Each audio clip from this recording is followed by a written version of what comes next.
So to figure out what's the best neighbor size value for our simulation, we're going to be using wedging. And wedging has never been as easy as it is in Houdini 19. I'm going to go up. We'll do our wedges with low density on the scatter. So instead of 1 million, let's go with 100,000. Okay.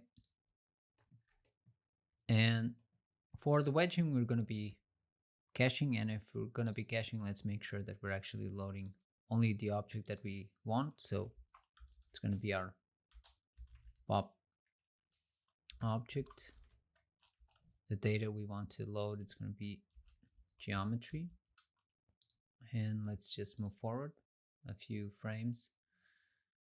Middle mouse button. We have a bunch of elements here. Most of them we don't need. So I'm going to go here and do an attribute delete. Delete none selected. For the purpose of this test, we could actually delete pretty much everything, but let's keep velocity, ID, age, life, and color. I don't think we need anything else. On the point groups, let's delete point groups as well. So group delete.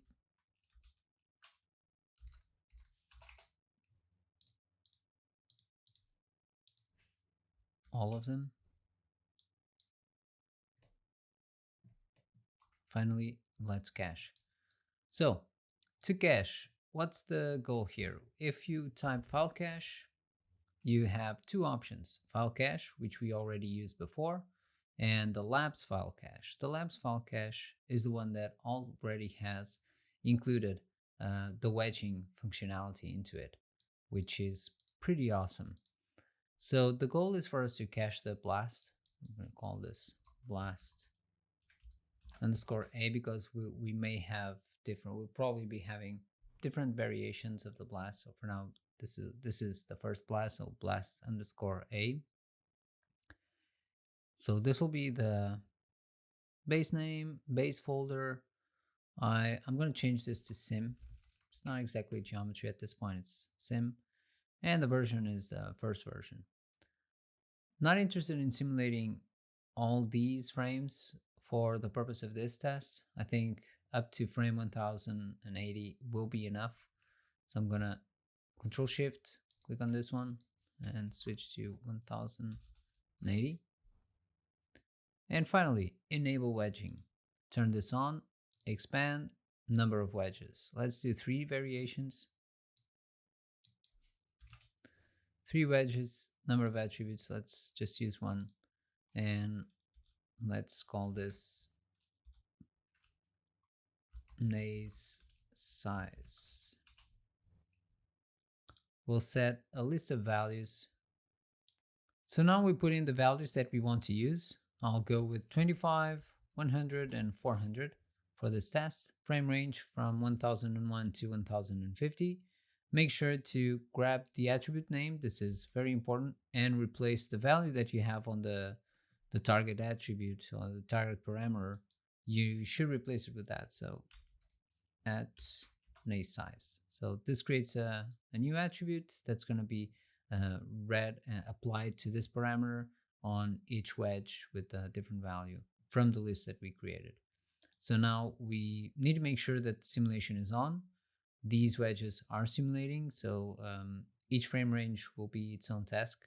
Besides that, we just need to press save to disk in background. Don't press save to disk. You need to press save to disk in background for this to work. Save and continue.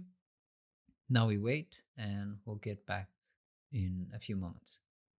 So here we are. We now have everything simulated. Let's have a look at the first one. So you just click on the little dot. This will correspond to wedge number 1. You can middle mouse button on this and have a look at the parameters associated to this. So naze size on this one was at 25. Next, we just scrub through and we can have a look how this is working. Let's get closer to the end. So this is the shape we have with the naze size of 25.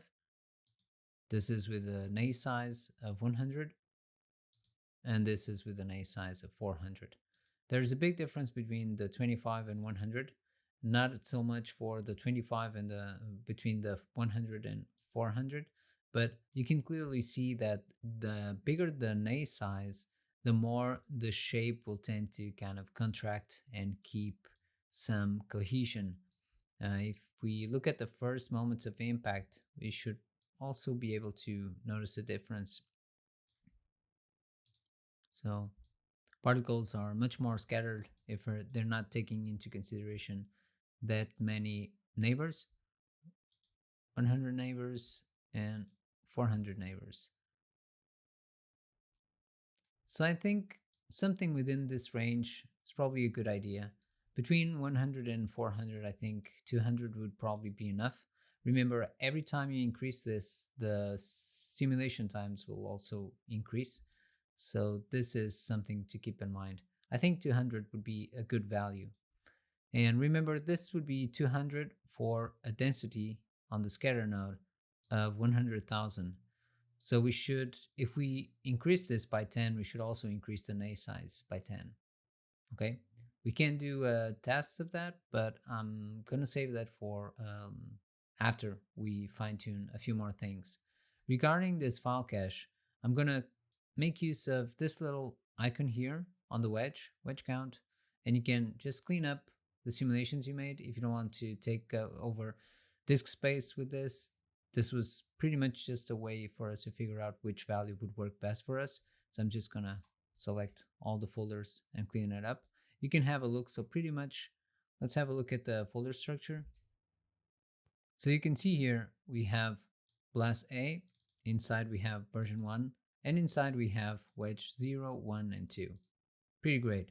You can easily clean that up without having to go through the Explorer and just select which ones you want to remove, accept, yes, and everything's gone. Now this node will no longer have anything to be loaded, and you can just resimulate again. At this point, I think we figured out the value, so let's go inside a PopNet and make sure we're no longer using this. And I'm just going to be using the value of 200 at this point. Go up.